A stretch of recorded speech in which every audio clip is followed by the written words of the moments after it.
परिचय। रसायन विज्ञान में हम वस्तुतः पदार्थ की संरचना, संघटना एवं उसके गुण धर्म का अध्ययन करते हैं, जिन्हें पदार्थ के मौलिक अवयवों, परमाणुओं एवं अणुओं के माध्यम से अच्छी तरह समझा एवं परिभाषित किया जा सकता है।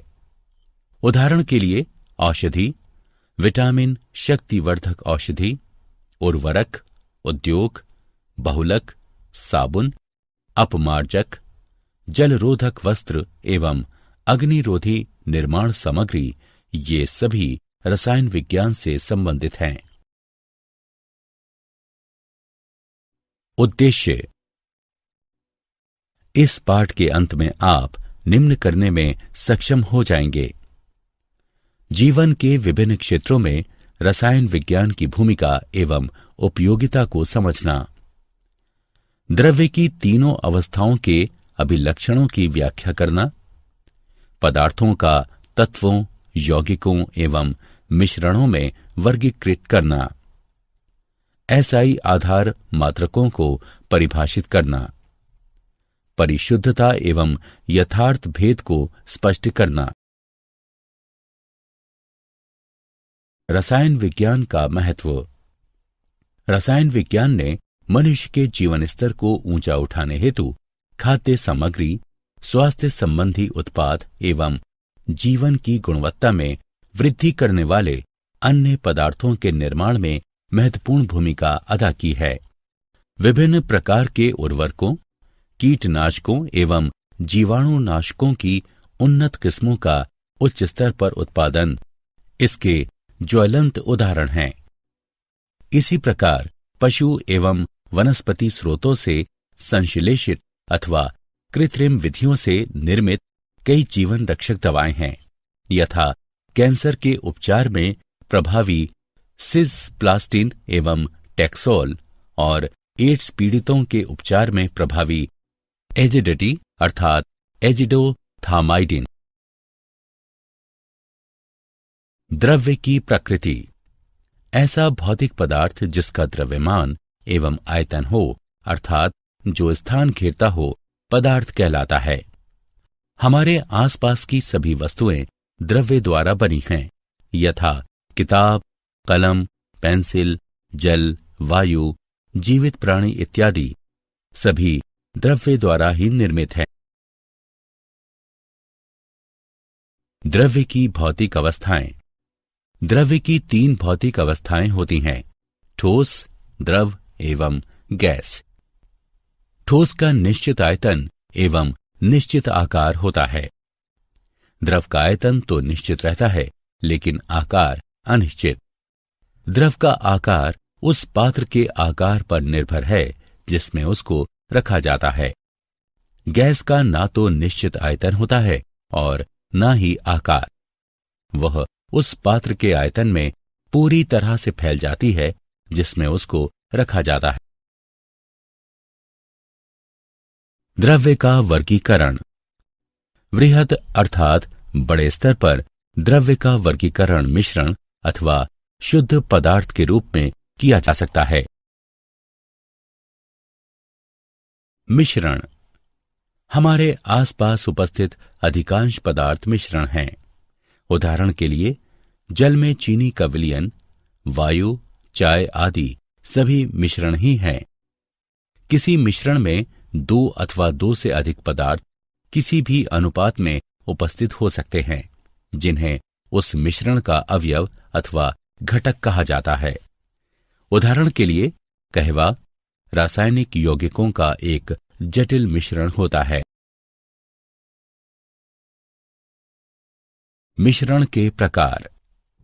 किसी मिश्रण को समांगी एवं विषमांगी में वर्गीकृत किया जा सकता है। समांगी मिश्रण में सभी अवयव एक दूसरे में पूर्णतः मिश्रित होते हैं एवं इसका संगठन आद्योपांत एक समान रहता है। उदाहरण: जल में चीनी का मिश्रण, जल में नमक का मिश्रण, जल में तूतिए का मिश्रण। विषमांगी मिश्रण में अवयवों का संगठन आद्योपांत एक समान नहीं रहता एवं कभी कभी तो मिश्रण के विभिन्न घटकों को अलग अलग भी देखा जा सकता है। उदाहरण, चीनी एवं नमक का मिश्रण, अनाज एवं दलहन में मिले धूल कण। शुद्ध पदार्थ। शुद्ध पदार्थों की विशेषताएं अथवा अभिलक्षण मिश्रण से भिन्न होते हैं। उनका निश्चित संगठन होता है, जबकि मिश्रण में घटकों का अनुपात अनिश्चित होता है और उनका संगठन भी भिन्न हो सकता है। उदाहरण, तांबा, चांदी, सोना, जल, शर्करा अथवा ग्लूकोज आदि। शुद्ध पदार्थों का वर्गीकरण। शुद्ध पदार्थों को पुनः तत्वों तथा यौगिकों में वर्गीकृत किया जा सकता है। किसी तत्व में केवल एक ही प्रकार के कण होते हैं। यह कण अणु अथवा परमाणु हो सकते हैं। उदाहरण, हाइड्रोजन, हीलियम, कार्बन, सोडियम, तांबा, चांदी, ऑक्सीजन इत्यादि। यौगिक। जब भिन्न तत्वों के दो अथवा दो से अधिक परमाणु संयोजित होते हैं तो यौगिक का एक अणु प्राप्त होता है। यौगिकों के कुछ उदाहरण हैं जल, अमोनिया, कार्बन डाइऑक्साइड, चीनी इत्यादि। द्रव्य का गुणधर्म। प्रत्येक पदार्थ का अपना विशिष्ट अथवा अभिलाक्षणिक गुणधर्म होता है। इन गुणधर्मों को दो वर्गों में वर्गीकृत किया जा सकता है, भौतिक गुणधर्म एवं रासायनिक गुणधर्म। किसी पदार्थ का भौतिक गुणधर्म वह गुणधर्म है जिसे पदार्थ की मूल संरचना अथवा संगठन में बिना किसी परिवर्तन के मापा जा सकता है अथवा उसका अवलोकन किया जा सकता है। उदाहरण, रंग, गंध, गलनांक, क्वथनांक, घनत्व इत्यादि। रासायनिक गुणधर्मों को मापने अथवा अवलोकन के लिए रासायनिक परिवर्तन का होना आवश्यक है। उदाहरण, विभिन्न पदार्थों की अभिलाक्षणिक अभिक्रियाएं जैसे अम्लता, क्षारता, दहनशीलता आदि। मात्रकों की अंतर्राष्ट्रीय प्रणाली एसआई। मात्रकों की अंतर्राष्ट्रीय प्रणाली यानी एसआई में 7 आधार मात्रक होते हैं एवं इन मात्रकों का संबंध 7 मूलभूत वैज्ञानिक राशियों से है। अन्य भौतिक राशियां जैसे गति, आयतन, घनत्व आदि इन्हीं से व्युत्पन्न हैं। एसआई के आधार मात्रकों की परिभाषा नीचे तालिका में दी गई है। एसआई प्रणाली में किसी मात्रक के अपवर्तयों एवं अपवर्तकों को व्यक्त करने हेतु उपसर्गों का प्रयोग किया जाता है। द्रव्यमान एवं भार। किसी पदार्थ का द्रव्यमान उसमें उपस्थित द्रव्य की मात्रा है, जबकि किसी वस्तु का भार उस पर लगने वाला गुरुत्व बल है। किसी पदार्थ का द्रव्यमान स्थिर होता है, परंतु वस्तु का भार भिन्न जगहों पर भिन्न भिन्न हो सकता है, क्योंकि स्थान परिवर्तन के कारण इसके गुरुत्व में भी परिवर्तन होता है। किसी प्रयोगशाला में वैश्लेषिक अथवा सूक्ष्मग्राही तुला की सहायता से किसी पदार्थ के द्रव्यमान का सटीक निर्धारण किया जा सकता है। आयतन एवं घनत्व।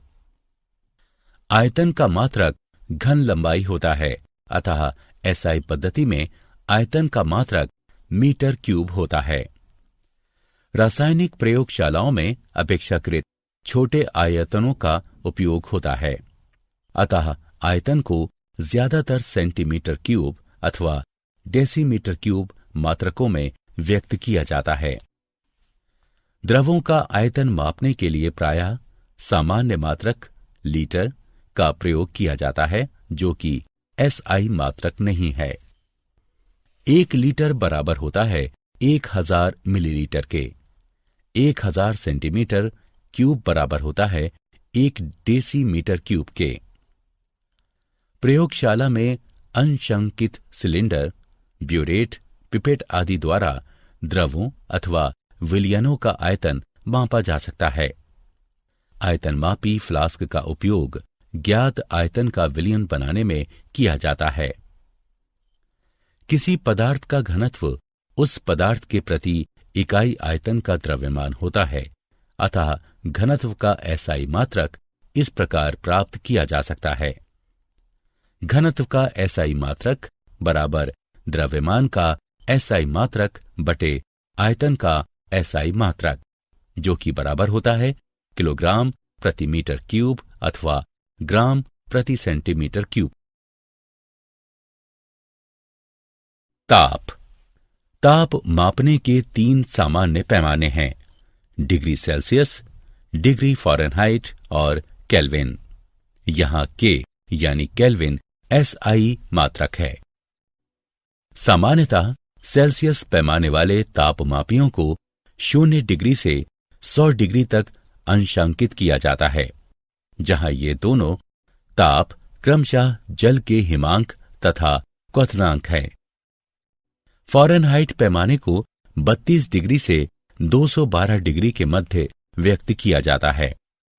इन दोनों पैमानों पर ताप एक दूसरे से निम्नलिखित रूप से संबंधित है: फ़ारेनहाइट बराबर 9/5 डिग्री सेल्सियस जमा 3। केल्विन पैमाना सेल्सियस पैमाने से निम्न प्रकार संबद्ध है: के बराबर डिग्री सेल्सियस जमा 273.1। सार्थक अंक। सार्थक अंक वैसे अर्थपूर्ण अंक होते हैं जो निश्चित रूप से ज्ञात हों। अनिश्चितता को सूचित करने के लिए पहले निश्चित अंक लिखे जाते हैं, फिर अनिश्चित अंक को अंतिम अंक के रूप में लिखा जाता है। सार्थक अंकों को निर्धारित करने के लिए कुछ नियम बने हैं जो निम्न हैं। सभी अशून्य जो शून्य नहीं है अंक सार्थक होते हैं। उदाहरण 285 सेंटीमीटर में 3 सार्थक अंक हैं एवं 0.25 ml में 2 सार्थक अंक हैं।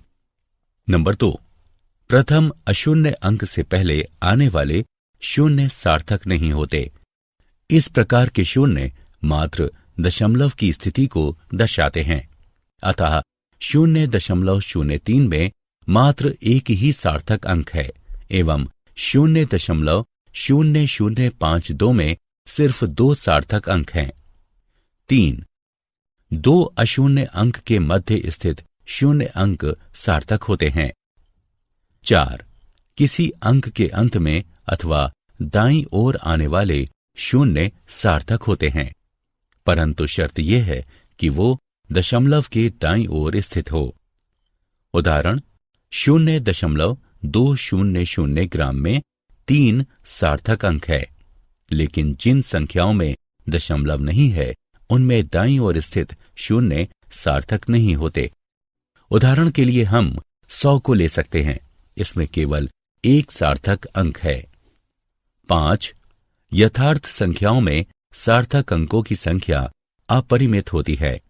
उदाहरण के लिए 2 गेंदों या 20 अंडों में अपरिमित सार्थक अंक है, क्योंकि ये दोनों ही यथार्थ संख्याएं हैं एवं इन्हें दशमलव अंकित करने के बाद अपरिमित शून्य लिखकर व्यक्त किया जा सकता है, जैसे 2 बराबर 2.000000 या 20 बराबर 20.00000000।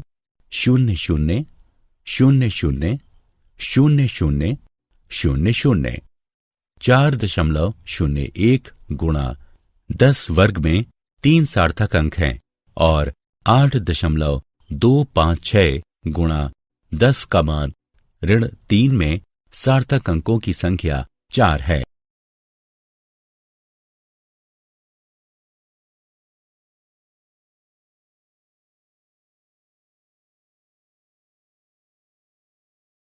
सार्थक अंकों का गुणा और भाग एवं जोड़ और घटाव।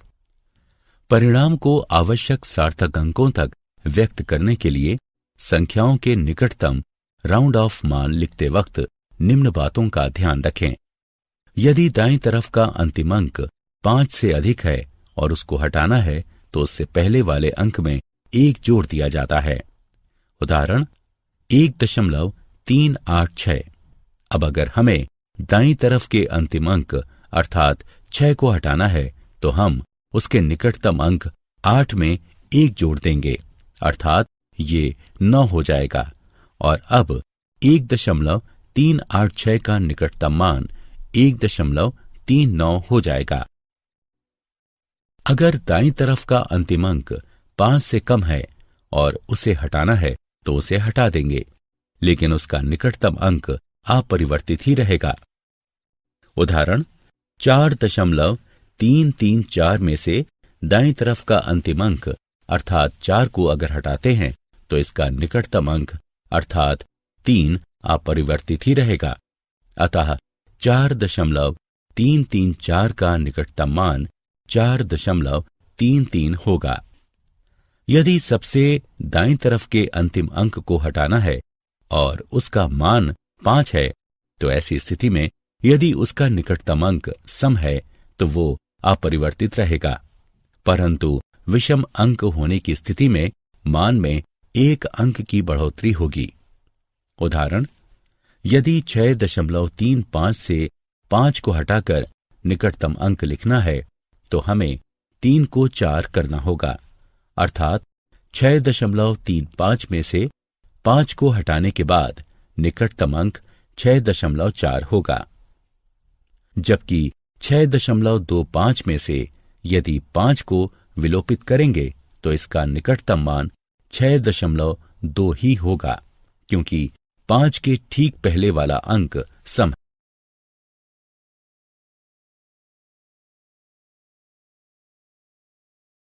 क्या आप जानते हैं ज्वलनशीलता सिद्धांत के दृष्टिकोण से सभी द्रव्य में ज्वलनशीलता एक घटक के रूप में विद्यमान रहती है।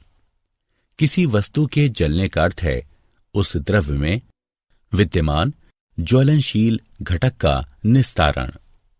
अगर कोई वस्तु नहीं जलती है तो माना जाएगा कि उस वस्तु में ज्वलनशील घटक मौजूद नहीं है।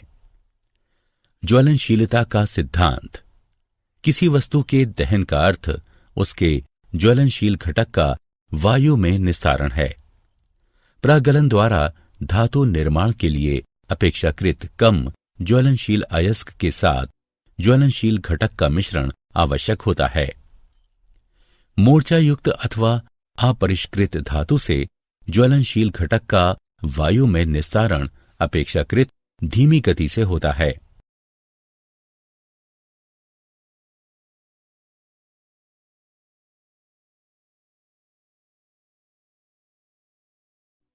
सारांश। आइए हमने जो कुछ सीखा है उसे संक्षेप में दोहराएं। सभी पदार्थ द्रव्य से निर्मित होते हैं जो 3 अवस्थाओं ठोस, द्रव और गैस में पाए जा सकते हैं।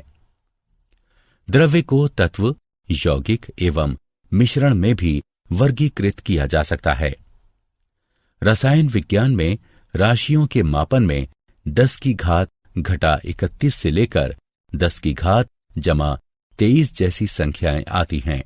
अतः इन्हें व्यक्त करने के लिए वैज्ञानिक संकेतन जैसी उपयुक्त पद्धति का उपयोग किया जाता है।